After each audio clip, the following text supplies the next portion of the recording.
1968, journalist and photographer Danny Lyon published his photo book, The Bikeriders. The dust jacket of the book calls it a tough, live-action close-up of the fast-moving, far-rambling world of big bikes and those who like them. And that description can be transferred right on over to this new film by Jeff Nicjols. And if you crack open this book, you'll find beautiful, romantic photos of bike riders and motorcycles and guys hanging out. And then you read these anthropological, journalistic interviews where these rough guys open up about themselves. And these interviews are, among other things, unvarnished. They are unromantic, they're cruel, they're funny, they're shocking, and they're introspective. Jeff Nicjols' film adaptation starring Jodie Comer, Austin Butler, and Tom Hardy is a representation of the biker film as a subgenre of classic American filmmaking and of American culture. This film takes after such classics as The Wild One and Easy Rider and The Outsiders, and it's been called Goodfellas on motorcycles. And I'll even throw in Boogie Nights in terms of its narrative shift about halfway through the movie, because it transitions from a social club to something stigmatized as inherently violent, which is something that reflects the way that motorcycle clubs have been represented in real life. This film on its surface will appear sort of episodic, almost like a hangout movie, without any clear directional narrative. And it will feel sort of like a bunch of snapshots, almost like a film that is made up and comprised of photographs. And if you know all of this going in, and it sounds pretty cool to you, you're gonna have a good time. This film follows the rise of the Chicago Vandals, a fictional motorcycle club started with good intentions that slowly devolves into the pejorative gang culture that we often associate with motorcycle groups in this era. The film is told through the narration of Kathy, played by Jodie Comer, as she's being interviewed by Mike Feist's character, who is Danny Lyon, a journalist who has entered this space to document it. Through Kathy's eyes and narration, we see how the club operates, led by Tom Hardy's Johnny, and she eventually falls in love with the charming and charismatic Benny, played by Austin Butler. And I'm going to save all the spoilers for a little bit later on. First, I'm going to talk about the things that I like least about this film, and there isn't a whole lot. Number one, the film acts as a bit of a hangout movie, like I said before. But I almost wish that there was more classic hanging out. Like, these guys are supposed to be lovers of motorcycles. There's even that scene in the trailer where one guy says, "All those clubs do is sit around talking about motorcycles." And then Tom Hardy says, "That's the window." But that isn't necessarily reflected in what we see. We see a lot of them sitting around, but they're talking about things that aren't motorcycles. And I think I would have loved to see like that real love of the mechanics of a motorcycle. And I'm saying all of this as if it's a con or it's a mark against the film, but really what I'm saying is I wanted to hang out with these characters more. So I don't really know if it's necessarily a negative thing about this film that I wanted to see more of this group hanging out, or if it's actually me kind of praising it in a backwards way. And up next, I will say that the sort of framing device of this film is Jodie Comer being interviewed by Mike Feist's character, who is essentially Danny Lyon. And oftentimes when we cut away from the past and go to these interviews, I felt that it yanked you out of the momentum of the story a little bit. And sometimes there was this propulsion happening, and then we cut to Jodie Comer folding laundry or something. And I don't know, sometimes it just didn't work for me. But frankly, that's about it in terms of negative things I have to say about this film. So let's talk about the things I love about this film. For starters, you cannot talk about this film without talking about the characters, the actors, and their performances. Across the board, we have this murderer's row of actors. We've got Jodie Comer, Tom Hardy, and Austin Butler, like I mentioned, but we've got Boyd Holbrook, Michael Shannon, Norman Reedus, among many others in the supporting cast. And they're all delivering performances that you could just watch for hours. Like I said, this is a hangout movie, and I wanted to hang out with all these characters for much, much longer. Up next, I want to talk about what I call the scale of emotion. There are highs and lows in terms of the emotions throughout a film, and I think that any good film is one that keeps you on this roller coaster ride of emotion. Comparing this to the movie I reviewed last week, Horizon, I felt like Horizon was very kind of one note in terms of emotion. There were maybe a few spikes here and there, But in terms of emotion, I was feeling generally the same way throughout the film. In this, I felt like I was feeling the full spectrum, the full gamut of emotions. I was thrilled, I was laughing, I was smiling, and I was crying. And I think that any great film has to have all of those things encapsulated within it, and this film certainly does. And I'm going to talk about the ending in a little bit, but the ending, I'll talk about it later. And the last thing I'll mention before I talk about the three main characters is that this film has big imagery that is hard to forget. And this film in particular, because this is based on a new journalist photo book, the imagery has to be very strong. The cinematographer Adam Stone worked very hard to capture the unique beauty of Danny Lyon's photographs, and I think he really, really succeeds. And I think him, along with Jeff Nicjols, create these sequences and these scenes that are hard to forget. I don't want to sound very hyperbolic here, but it's going to sound hyperbolic regardless. I felt like this film had all of the trappings of a future modern American classic. Feels like a movie that would be playing on TNT for years and people are going to rediscover and fall in love with. So getting back to the imagery, for instance, there's that shot of Austin Butler riding across the bridge, which is ripped directly from a photo from Danny Lyon's book. There's also the shot of Austin Butler standing at the bar with his back to the camera, and those two guys come over to harass him, and he says, "You'd have to kill me to get this jacket off." I saw this film a few weeks ago, and some of these images are still trapped in my head. There's also that great image of Tom Hardy after his motorcycle runs out of gas, and he's running from the cops, and he's parked on the side of the road, and there's like a silo on one side of the frame. So the fact that I can pick out frames from this movie and shots from this movie is an incredible feat and one that should not be overlooked. All right, so I'm going to talk about the characters. Up first, we're going to talk about Jodie Comer's character, Kathy. And at first, Kathy is turned off by this sort of rough and rugged nature of this motorcycle club.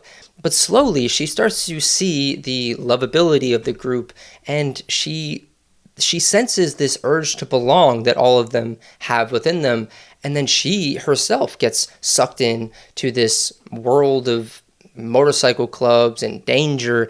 And because we're seeing the film through her eyes, there is this really unique thing that's going on in terms of the way we interpret what we're actually seeing or what we're a part of, and the sort of mythology of our memories. And I'm going to be talking about mythology a lot going forward, and so maybe I'll save the rest of it for when I'm talking about themes. And one thing I have to mention is a lot of people have been online criticizing Jodie Comer's, decision to go with a very heavy Chicago Midwest accent. And from all accounts, I have heard that the real Kathy, there was a real life Kathy, and there were interviews with Danny Lyon, and Danny Lyon showed those interviews, or played those interviews for Jeff Nicjols and Jodie Comer, and from all accounts, it's a very accurate representation and depiction of the real Kathy's voice. So for anyone saying like, oh, what a crazy choice for her to have such a weird accent, apparently it's pretty accurate. Speaking of crazy accent choices, we're going to talk about Johnny, played by Tom Hardy, who I think gives one of his best performance in, maybe even the last 5 years or so. He plays this lovable gang leader who, by the end of the film, you are dreading seeing getting hurt. And I guess I haven't said it before, so I'll say it right now. We're going to have a spoiler warning right here. For the rest of the video, I'm going to be talking about things that happen in the back half of the film. So allegedly, Tom Hardy went to Jeff Nicjols, and he had this great quote where he said, "You can't be half a gangster." And it feels like Tom Hardy really understood what this character was and how he was going to play this character, because there's a scene in the film where Tom Hardy's character very early on is watching TV, and he sees Marlon Brando in The Wild One on TV, and he sits up and he takes notice and he starts pulling in his jacket, and he realizes something that's going to change his life. He says, "I want to be that guy. I could be that guy." And basically, throughout the entire film, when you view it through that lens, you see that Tom Hardy's character, Johnny, is playing the part of a leader, and he just doesn't have it in him. He's not a killer. He is not a leader. He is not equipped to deal with all of this power. You see him throughout the film mimicking Marlon Brando in The Wild One, and it's such a brilliant subversion of this gang leader trope. And Tom Hardy plays it with such subtlety that is hard to look away from. and also just devastating to watch by the end of it. Because you get toward the end of the film and you realize he realizes that he wasn't built for this and he wasn't made for this, and he tries to pass off the responsibility to someone who he thinks could take it on, which is Austin Butler's Benny. So let's talk about Benny. Benny feels like a myth. I want to talk about this concept of myth by talking about something that Jeff Nicjols told in some interview somewhere, where he said that in the book, there is a real Benny. Benny was a real person, but in the book, The Bike Riders, you only ever see him from behind. You never see his face. So he visited Danny Lyon, and he was talking about this character, Benny, and there were a bunch of stories of him in the book, but you never see his face. So Danny Lyon showed him some negatives of the real Benny, and Jeff Nicjols said, well, that's not Benny. That's not the Benny that I constructed in my head. And it really hit home that this character of Benny, played, I thought, wonderfully by Austin Butler in this sort of ultra cool, almost like a James Dean type character. You see this archetype of American masculinity, and you see this myth of a person. The way that he's framed, the way that he's shot, the way that he acts, all of it is being told through Jodie Comer's perspective. And so it's going to have that extra level of gravitas. It's going to have that extra level of cool.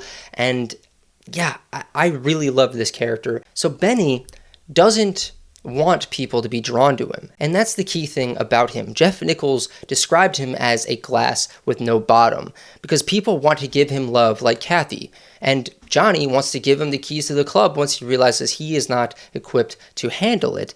But Benny isn't designed for those things. He's a glass with no bottom.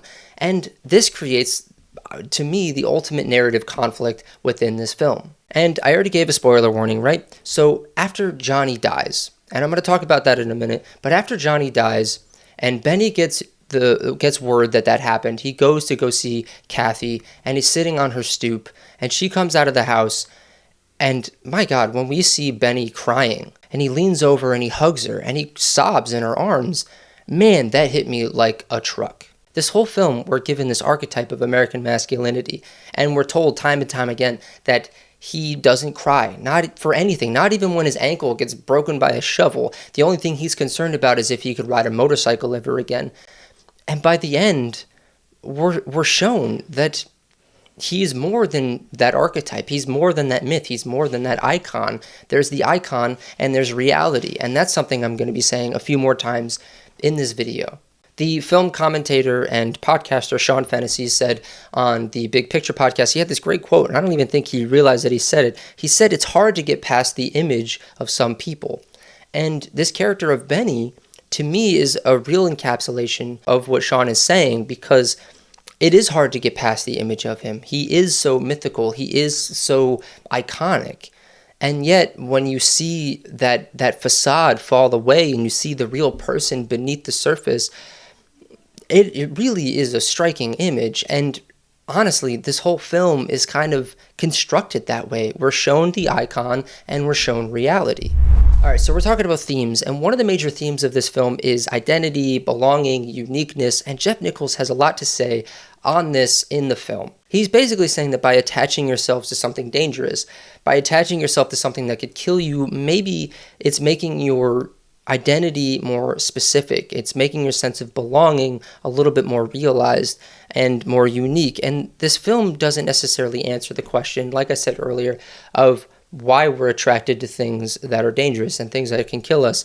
But it does pose that question in a very interesting way. There's also something about the cyclical nature of influence versus reality, or influence versus the way that influence is then subverted or interpreted. I'm thinking in particular of the young man who ultimately takes Johnny's life and takes control of the Vandals. Because in that scene with the young man, played by Toby Wallace, when he sees Tom Hardy and the rest of the bike riders riding by, he leans in the exact same way that Tom Hardy leaned into watching Marlon Brando on TV in The Wild One. And you see that there's a totally different interpretation. There's a totally different context. And it's the cyclical nature of influence and subversion and interpretation that I think this film is really trying to get across. I said it before and I'll say it again, there's the icon and there's reality. There's the way that Toby Wallace is interpreting this icon, this image of Tom Hardy on a motorcycle riding by, and there's the reality of it, which is that Tom Hardy himself is playing a character. Tom Hardy himself is trying to represent and be this image that he saw on TV, that he saw Marlon Brando be in The Wild One. And it's really, really fascinating when you think of this cyclical nature and how it ultimately plays out, where one ultimately destroys the other, where Tom Hardy's version of Marlon Brando gets killed so that Toby Wallace's version of Tom Hardy can take over. I think it's such a fascinating thing.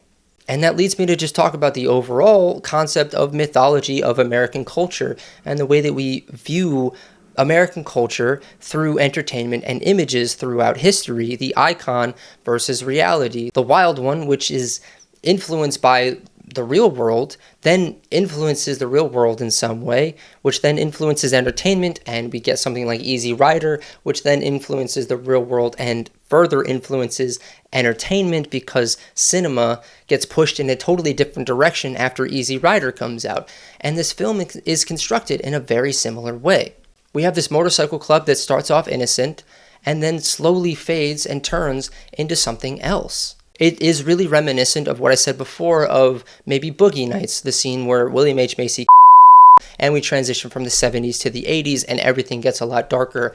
It is very reminiscent of that. The whole thing is just cyclical, and the ending itself is this subversion of this mythology, of this way that we have viewed motorcycle culture in American culture, because there is a version of the story where Benny and Kathy ride off into the sunset, or where Benny actually goes and kills Toby Wallace's character and takes back control of the Vandals so that he could run it himself, where he realizes his true calling or something like that. But instead, we get this cut to a decade later where Kathy and Benny are married and they're living in Florida, and Benny no longer rides motorcycles. He works as a mechanic. He's got a respectable job, and he hears the motorcycles in the distance, and we come to realize that romanticism doesn't go away. Perhaps there's some truth to the mythos and the iconography, but when he looks at his wife, it's this acknowledgement that it isn't the whole picture. The icon isn't the whole picture, that there is some reality to ground us underneath the icon. And man, is that beautiful. All right, that is frankly all I have to say about The Bikeriders. I really, really love this film. It's one of my favorites of the year so far. I presume that by the end of the year, it will remain in my top 10 of the year. I had a great time talking about it. Let me know your thoughts on The Bikeriders. Do you agree with my interpretation of it? Do you think that there's something that I overlooked or underlooked? Let me know in the comments. And be sure to hit the subscribe button, hit the bell to be notified when new videos are released. And I'll see you all next time.